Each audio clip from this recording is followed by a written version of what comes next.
Life is full of work and stress. Parenting can be a mess. Being a woman is hard enough without adding on that extra stuff. We'll cover topics of every kind. Helpful resources we will find. We'll even drink a bottle of wine. Join us. It will be a real good time. Hi, I'm Amanda. And I'm Nikki. And welcome to Working Mom's Wine, where we drink a bottle of wine And whine about our crazy, busy, stressful working mom lives while trying to have some fun and read books along the way. That's right. And we are both drinking Bada Box again. Not even going to ask Nikki because I know the answer. Every time. If we're not in the same room, I'm drinking Bada Box. Yep, pretty much. Or Black Box. So, if you haven't read chapters 31 to the end of Dating After the End of the World, feel free to do that and then come back to this. We would love to hear your thoughts on the entire book in the comments because boy, do I have some. Ooh. So, last time we found out at the end that Nate, the fiance, had arrived at the compound. Oh, I was so mad. Don't like that dude. I didn't want him to show up. And I didn't like that it happened immediately after her and Blake got together. I felt like that was too much. Like, come on. But also, I thought people in the medical profession were supposed to be smart. Because from the very beginning, Nate's prancing around insisting people call him Dr. Wagner. And Casey comes up and confronts him about him abandoning her and immediately buys the story he cooked up. Immediately. Hook, line, and sinker. We know better. She was so we mad. We all know better. She was like, why did he run away? And then she ran to his car and it was gone. And she's like, why did he abandon me? He tells her this little tale and she's just like, oh, okay. I guess I should still love you because we were engaged and we were going to have a whole life together. What? Yeah. She immediately just like reverts Who back to are that. you? Like, no other thought. The weakest female on the planet? Right. Like, that's ridiculous. What's really so funny it's really is in the upsetting and disappointing and annoying and horrible. Yeah. My notes here just say, I don't believe Nate. Yeah. Didn't believe him the second he landed. Didn't. No. The fact that, you're seeking refuge somewhere and you're demanding everyone call you Dr. Warner. Like, what is wrong with you? What is wrong with you as a human? And I think, Warner. you know what, girl? Said Wagner. Oh, did you? I didn't even catch it. I think so. I just thought, you know what, girl? If you were lucky enough to escape him because he abandoned you, let's stick with it. Yeah. Right. And then, of course, we have to have the formulaic Blake picks on Nate too much during training the next day and pisses Casey off moment. That whole macho part measuring contest BS, like, I hate that kind of stuff. I hate dudes that act like that. Just shows what a immature frat boy you are. Like, get a hold of yourself. Be an adult. Like, yeah. It made me like Blake less, and it made me wish that Nate had been hurt a little more. But also, like, putting that in the book, I feel like, was like making that choice of, I'm going to do every 90s rom-com ever. Like, maybe we could have done something a little different. I'm just going to... She better never see these videos, because she's going to be like, listen, you write the next book. She's very sassy. Mm-hmm. She is very sassy. Which is great. It is great. Let's see. So then... And maybe we should pause here to say we have loved every other book she's ever written. Yes. And this is a departure from her normal genre. Yes. I do. I was going to say something about that because I do... Rude. Nikki says rude. I do love, like, all of her other books that I've read so far. There are a couple I haven't read. But I will say I didn't hate this one. It just felt super cheesy and like you knew the stuff that was going to happen. And like there was too much of that. It's like a filler book. Like every rom-com has to go through like certain tropes to an extent. But it was like she took all of them and put them in there and put them real close together. And it was kind of like... Right. Yep. This is getting tough the longer I'm Geneva, reading. if you need a ghostwriter for the next one. Those But are yeah, it was. It was tall boots to very fill. um tall boots to spin in. It was just Yuck. very formulaic, and I think that bothers me. It bothers me in movies, and I think that's why I took such offense to this book. I will say though, Um, after this book, I kind of jumped into some like light-hearted rom-com kind of books. So I had a book recommendation come across from TikTok, and I read it, and it was very, very light read, very easy read, very expected twists and turns, rom-com kind of thing. But I enjoyed yeah. it. I liked it. So I've been reading a bunch of them in the last probably 2 weeks.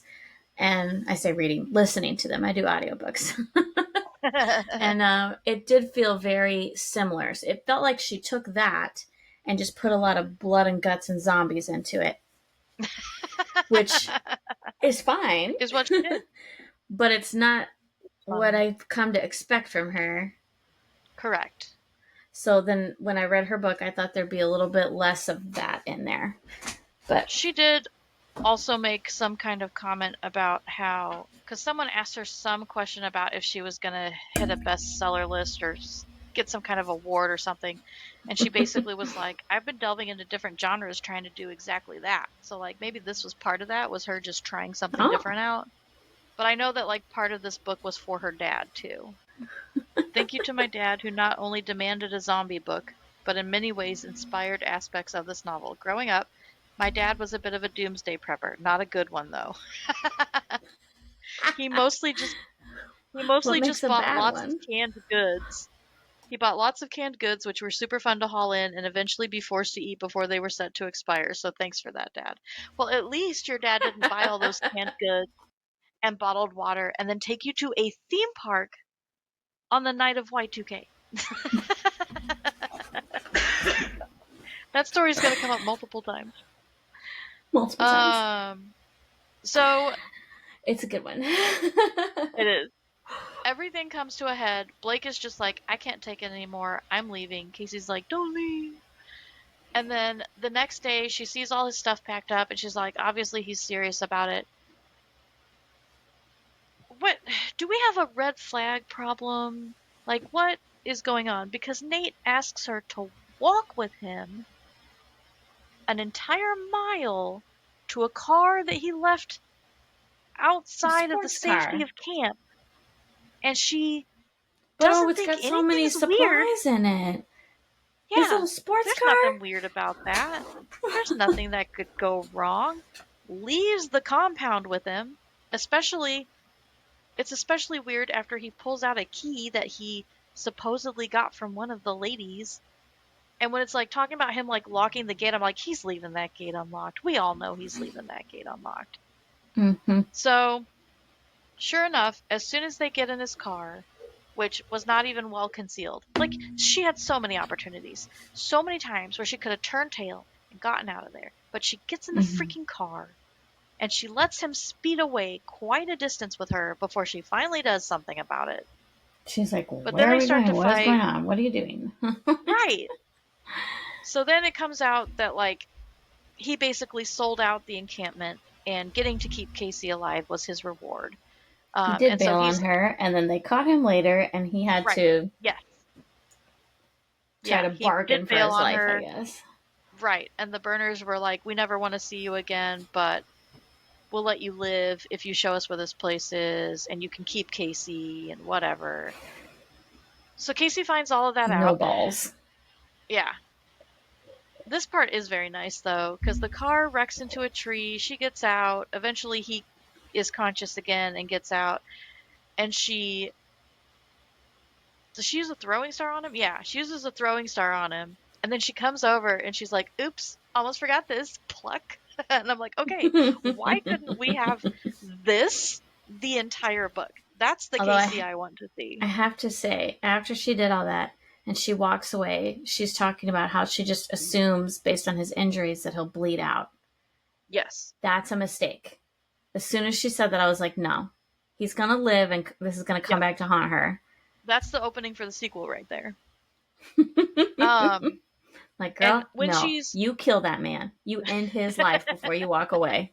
He is right, trash. she does hear the burners talking to him over the loudspeaker or over the stereo on the car, so she knows for a fact the compound's being attacked. I mean, Mm-hmm. she already knew that, but she at least knows that that was when the attack basically was getting ready to start. Mm-hmm. So, because you don't know how long they've been unconscious after the car crash. But he calls her the C word. I like what Geneva did with that, how Casey took it as a compliment. Let me find it. See, there's gems. There's still gems in this book. And I didn't hate as much of it as you did because I didn't have a dislike for Blake.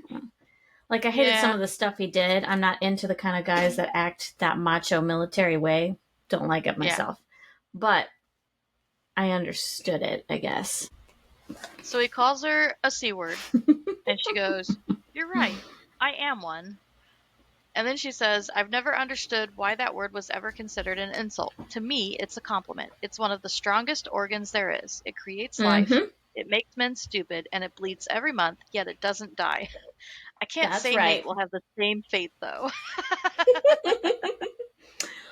Oh, I can. It's too predictable. Yep. So she gets herself back to the compound.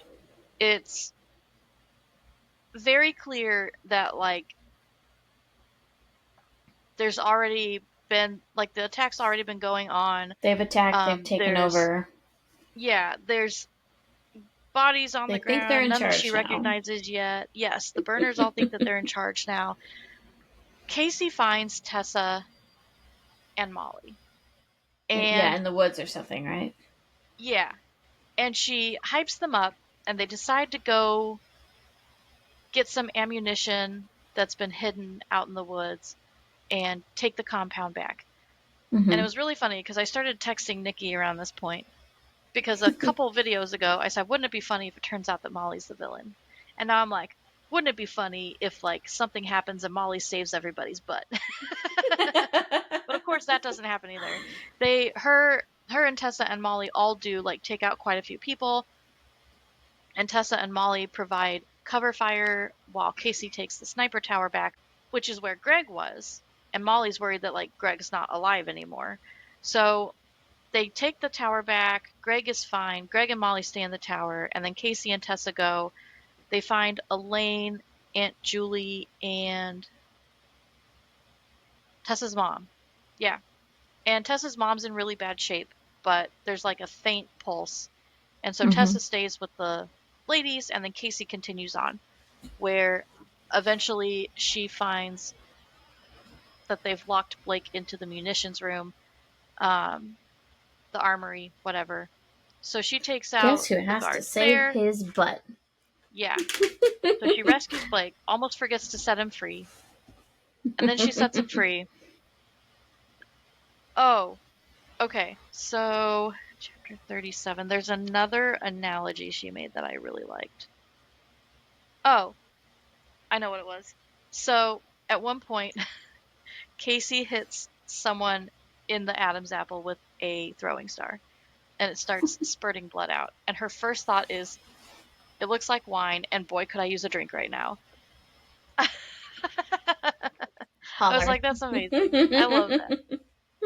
But then, trigger warning, um, they kill the freaking kids. Helen's kids, Yeah. and Helen. And just, I hate that. I hate any time that happens in a book or whatever. And They were the only children around. You just had to. yeah, and it's like, I get that, like, you have to have loss in stories, but, like, sometimes I feel like lines are crossed, and I was just like, that was a line. That I don't like And why that. was it all that family? Like, why? Like, I get that they were kind of Mm-hmm. outside of the group. They weren't related like everybody else was. But that just makes Yeah, it weirder that it was all them. Like, yeah, because they've already sus lost that the that would dad. actually happen. Tessa's mom, that could have been a thing. Like, she could have been, like, not Yes. barely alive. Or maybe Molly or Greg do end up dead or whatever. Literally anybody else. Don't kill the children. Right. That's too sad. The poor little boys. I know. So let's see here. Where was I? Okay, so they find that. Okay, so after she finds Blake again, they figure out that her dad, JJ, and Uncle Jimmy have been asked, have been commanded at gunpoint to dig a burn pit. Dig So their own they graves. find out where that's right. They're digging their own graves. They go find them from the woods, and Blake comes up with this plan. And basically, they do start to turn the tide. Like they took out a lot of the burners before they realized what was going on. But one of them ends up being like he had pushed Casey's dad into the pit before they started trying to attack them. Um, and so he's like, "Hey, both of you come out of the woods right now, or I'm gonna like set everything on fire and people are gonna die." So Blake's like, "Just trust me." They come out of the woods. Blake's pretending to surrender. This is another real idiotic thing. The burner's all like, "I want to watch you burn your own friends." Gives him the ammo to do it. And it's just like, if you don't do it, I'm gonna kill Casey, basically. It's like, you just gave him like your flamethrower or whatever it is and all the gas, and you think he's not gonna like turn around and use that Turn it against on you you? instead? Like, don't do that, idiot. Although, Like, villains, they don't we need to know have who villain he schools. is or that he's a Navy SEAL or like any of that stuff. So. No, but like, they could have given that to like an 8-year-old, and I think the 8-year-old's gonna be like, all right, I'm gonna burn you. But I don't know. So in the midst of all the action, once Blake starts to turn on the burner and the burner realizes Yes. what's going on, he tries to shoot Casey. And of course, Casey's dad steps in between them and takes the bullet for her and dies. That was also very sad, That was very but an sad. acceptable sadness. So, for chapter 40, my only note is gross. It's because it's like in the future and she's like reminiscing about her dad, and Blake comes up with the ice cream cones that her dad had been saving for her and him to eat. And Blake was like, I figured maybe you'd want one. And then they have like an ice cream kiss, and I was just like, gross. Amanda doesn't like Um, romance. That's her problem with this book. I don't. And like, I don't also like the idea of like, I'm going to kiss you with food on or in my mouth. That's disgusting. I'm sorry. They're talking about how they've been repairing the compound. There's an epilogue where they talk about how they've been finding survivors here and there and letting them come in. And all of a sudden, it's Molly and Greg's wedding day. And they start doing all of that stuff and walking down the aisle and getting ready to watch Greg and Molly say their vows. And then you have the typical everything's happy until Casey notices something in the distance. And like basically another attack's about to happen on the compound. And I love like that. Like that's fun.